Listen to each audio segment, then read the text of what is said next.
اعوذ باللہ من الشیطان الرجیم بسم اللہ الرحمن الرحیم اللہم صلی علی سیدنا محمد وعلی آل سیدنا محمد مبارک وسلم۔ اچھا جی، آج پارہ نمبر 17 کا خلاصہ۔ پارہ نمبر 17 میں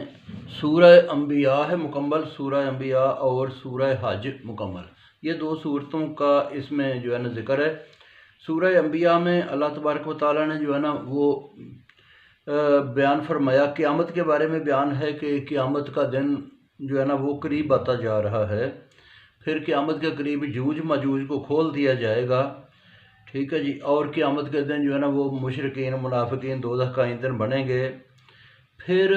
کچھ اللہ تعالیٰ نے رسولوں کا ذکر فرمایا، 17 رسولوں کا ذکر ہے، 17 اور آخری نبی پاک صلی اللہ علیہ وآلہ وسلم کے بارے میں فرمایا کہ میں نے تمہیں سارے تمام جہانوں کے لیے رحمت بنا کے بھیجا۔ اس کے علاوہ پھر کچھ توحید پر دلائل ہیں کہ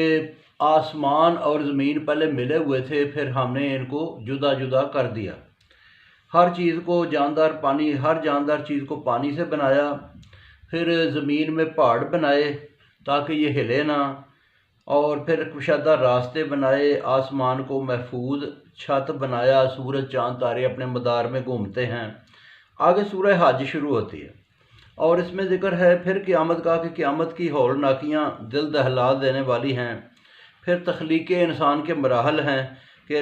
پہلے انسان کو مٹی سے پیدا کیا گیا، پھر آگے اس کی اولاد چلی، پھر کیا ہوتا ہے کہ منی خون کا لوتھڑا بنتا ہے اس سے، پھر اس کے بعد یہ ہے کہ بوٹی بنتی، بچہ پھر جوان ہوتا ہے، پھر وہ بوڑھا ہو جاتا ہے، پھر وہ اللہ کی طرف چلا جاتا ہے۔ پھر یہ ہے کہ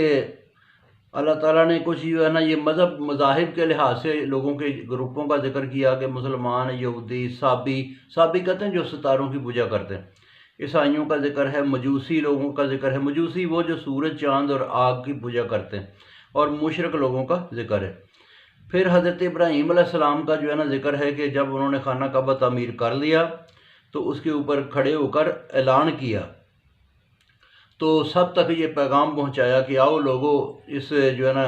اللہ کے گھر کی زیارت کے لیے آؤ، اس کا حج کرو ادھر آ کے۔ پھر مومنوں کی اللہ تعالیٰ نے 4 علامات بتائیں کہ اللہ تبارک تعالیٰ کا خوف رہتا ہے ان پہ، جب کوئی مصیبت آتی ہے تو وہ صبر کرتے ہیں، نماز کی پابندی کرتے ہیں اور نیک کاموں میں خرچ کرتے ہیں۔ پھر اس میں کوئی مناسک حج کا ذکر ہے، نماز کا، زکوٰۃ کا، جانوروں کی قربانی کا، جہاد وغیرہ کا۔ تو بہت شکریہ جی، باقی پھر سناؤں گا۔